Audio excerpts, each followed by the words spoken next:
This afternoon, we're basically in part 3 of springs, needles, and so forth on HS2 carburetors. And I wanted to have this episode deal strictly with the return springs that you'll find inside the dash pot of your HS2 carburetor. When dealing with springs, one of the first things you want to do is identify which spring you have. Whether you have an true SU book or this is kind of an aftermarket book, but regardless, there is a chart in there that identifies all the different colors of springs, the styles of spring, how many ounces of pressure they should have, and at what height you should be testing them, and a part number. So let's take a look at a couple of the springs. So here we have a couple of springs. Obviously there's differences. The number of coils on these springs. This one is a red spring. This one is a blue spring. And they're painted on the ends. And your carburetor, if you take a look at the springs, it may not have any color on it at all, which is exactly what happened to me when I opened up my carburetors. The spring had no color on it whatsoever. So I've since added some color on mine just to for anybody that's back into those carburetors at a future date. So if there's a color on it, they're easy to identify. These are the for the H series, and I think they're A and B sizes. There's another size that's significantly larger. You really can't mix them up. But these are the smaller ones. These are you'll find in your typical H series carburetors. And each one of these carburetors, as we looked at that chart, is going to have a different spring rate, and that will affect how fast and slow your piston will rise in the cylinder. So that spring is going to be up in this area here, and whether you have a 2.5 ounce or 4.5 ounce will affect how quickly this rises and drops. And that, of course, translates into how your gas is metered at the needle. So the question then becomes, are these in good shape? Are these in spec, out of spec? Has somebody stretched them? Are they fatigued over years? Because generally speaking, all these springs sitting in your carburetor are going to be under some level of tension all the time. And so let's take a look at how we might measure these. Now, each of these springs is measured at a certain load and length, depending on the type of needle that we're looking at. So if I'm looking at in this case, a light blue spring, we should see it measure 2.5 ounces when the spring is depressed to 2.6 and a quarter inches, putting a load on that spring. And so, and then the red spring is 4.5 ounces at approximately the same depth. So how do we go about measuring that load? Now, anybody that follows AC Dodd's channel on YouTube has seen a similar process to what I'm going to be marching through. I don't have a large drill press, but what I do have is one of these little Dremel units. These are relatively inexpensive. They're designed to put a Dremel unit down in here and be able to buff and drill and that sort of thing. But basically it's a little tiny drill press, and it works perfectly for the function that we're going to be working on today. A couple of the other things I might mention about this jig, if you will, is I did a couple of little modifications. One, where the Dremel would go in at this point, I took one of these bolts, inserted it up from the bottom with a couple of washers so that I have a flat surface on the bottom. Actually, there's a bolt head on the bottom that fits, the spring happens to just fit just perfectly over that nut. And so there's a nut up here that this spring will fit into, and then I'll have this on the bottom, and it just goes right down here. So when the spring is in place, it's held in place at the top and held in place at the bottom. I've got just glued a little magnet on here so that it stays on the base, stays put. And so that just allows me to raise and lower this drill press, putting a depression on the spring, and then we'll be able to read the number of ounces that it produces on this little inexpensive scale down at the bottom. So just a couple of steps that are necessary once you've got these various components is you're going to want to set the drill press so that it compresses down to the stated level in the SU book in that chart. So on the Dremel, there's a little stop right here. So what you need to do is you need to measure, if I can get my hand around over here, so that it comes down to this stop.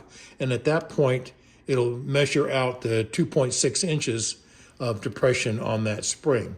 Now there's a couple of steps that you need to do to do that. Now remember that I've got a little magnet down here, so I need to account for that. And we need to account for, because ultimately we're going to want to see how many ounces of resistance that spring is offering. And so on the scale, we'll need to make sure that we account for the weight of the bolt, the magnet, and the spring itself. So the first thing we need to do is measure the distance from in this case, it's going to be the top of that magnet. So I've got a second magnet here. So I need to measure the distance from here to the flat surface on the bottom of the drill press, and that needs to measure 2.6 inches. So what I did was, using a divider and my depth gauge. Now the actual reading is 2.635. That was for the red spring, but it's also 2.625 for a blue spring. So not really much different. So basically all we do is we set the gauge to that distance, set the divider so that it is matching that same distance. And then we measure from the magnet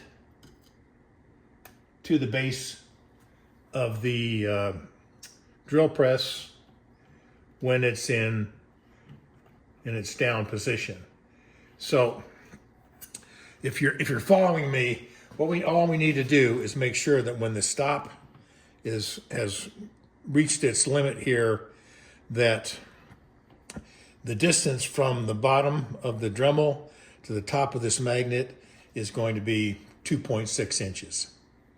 So that's a relatively simple project, but it can be a little bit time consuming. So the first thing we want to do is, once everything is in place, we want to zero out our scale, and we want to weigh our spring and bolt so that we get 2.54 ounces in this case, and then we'll just zero out the scale and move these into place. Now with the spring loaded in below the top of the Dremel, and it's situated right to the top of this magnet. We will see a reading, but that's just because it's already got a little bit of tension to it. And the process then just becomes a matter of lowering this down to the stop reaches its limit, and we'll see if we can get a reading. Now these springs tend to they have a little bit of wobble to them. But as we can see, even just kind of clearing this, we're at 2.47. Let me just raise that up again, and we'll bring her back down. I think it's snagging on the. And we were at 2.47 to 2.54 for a short bit. It was right at that 2.5. We'll do it one last time here. Yeah, 2.47. So that is definitely within spec. The book shows it at 2.5 ounces. So that's exactly right where we're at. So we know that, well, we know a couple of things. We know that this was an unmarked spring. But when we measured it, we know that we're at right at that 2.5 inches kind of a point, and we're only 2.5 ounces. We know we're not a red spring. This is going to fall into that blue category. So we've confirmed. This is what we confirmed. We confirmed this is a blue spring. It's that A series size, and we know that it's giving us a reading that's right there at factory spec. So we've got a good spring. Our second thing to do was just go ahead and repeat that with a second spring. Now, if we had other springs that were involved, say a red spring, we would use that same jig. They're basically the same height setting, and we're going to get a reading that is going to be at the about 4.5 ounces, so about 2 more ounces than our light blue spring. So these are important. We can get into some of the discussion on rise and fall of these, but this is a much stiffer spring, and so you're going to expect when that's in place inside the suction chamber under the dash pot, that is going to really give some resistance to how fast you're going to get the same amount of vacuum, but it'll really make a difference in how slow it rises and how fast it would come back down.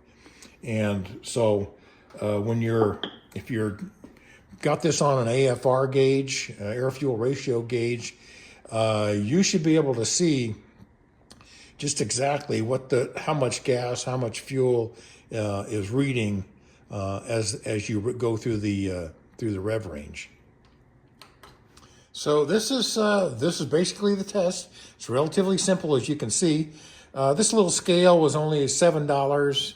The Dremel itself, you may have something else. There's other ways you can measure something that's exactly the right height, and then just using a straight edge, just press down until you just about get to that, or get to that level, and you can take a reading. I think there's a lot of different ways of skinning this cat, but besides having to go out and maybe buy some additional equipment, this is the cheap part. The scale is only like $7 from Amazon. So back to the actual why would we even do this? The spring, the oil weight, the needle, all of these things work in conjunction.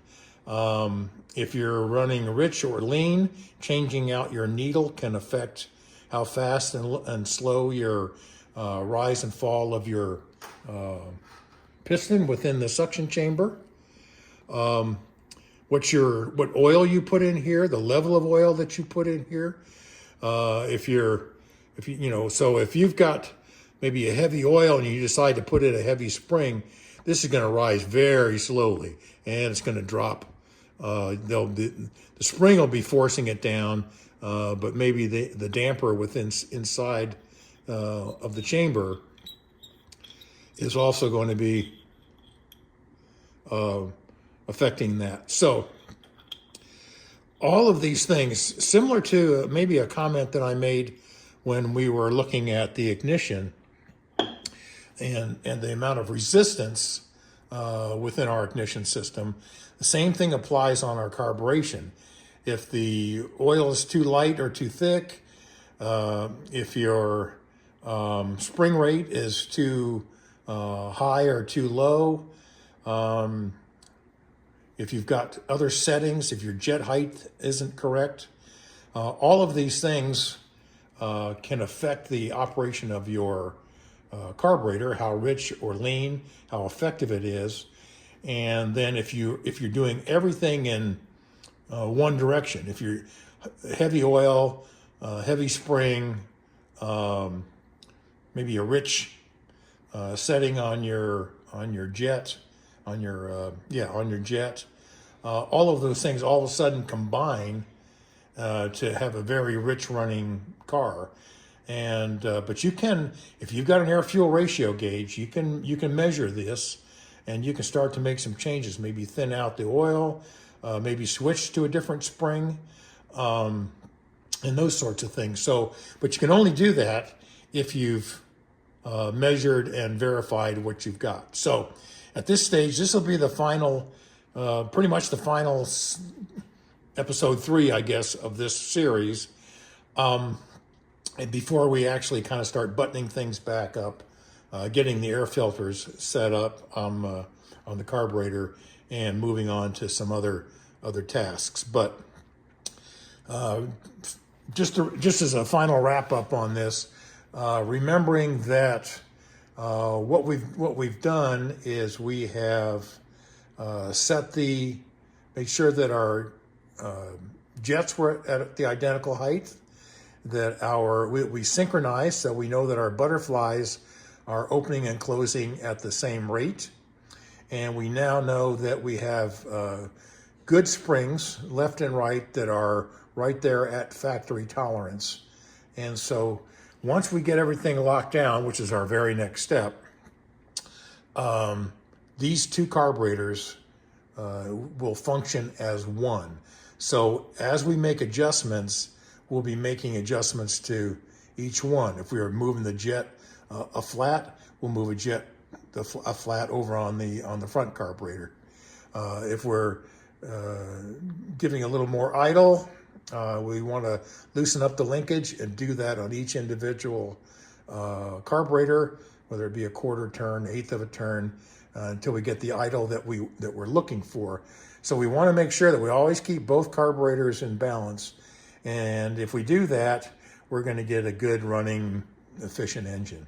So we'll wrap this up on the springs, and we'll move on to a new project.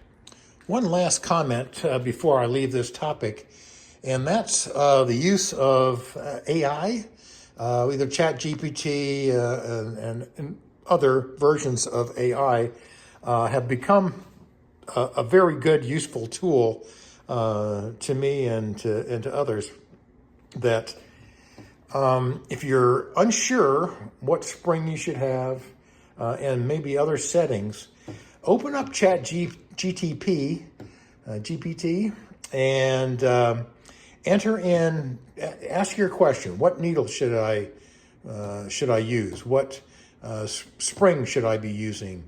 And then you can ask a basic question like that, but then give it some specs about your engine. So it's a 1098cc, it's the original camshaft, it's running HS2s, it's running an AN needle, and anything that you can give the program in terms of specifics about your engine, and then hit go.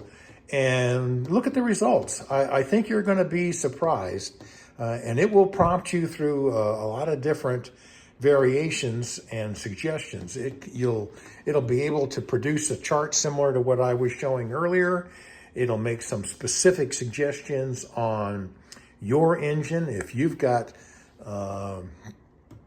aftermarket high lifters, if you've got different needles put in there, maybe different manifolds, different exhausts, any of the variations. You've got maybe a hot cam, you're running different spark plugs, anything like that. Put that in there and let it just see if it can help you decide what's best. Generally, when I've done this, not only does it make a suggestion, but it'll ask you if you want some additional detail and maybe give some reasoning and some alternatives on some other suggestions as far as tuning. So if you haven't tried the AI yet for your automobile, now's a good time to do some of that.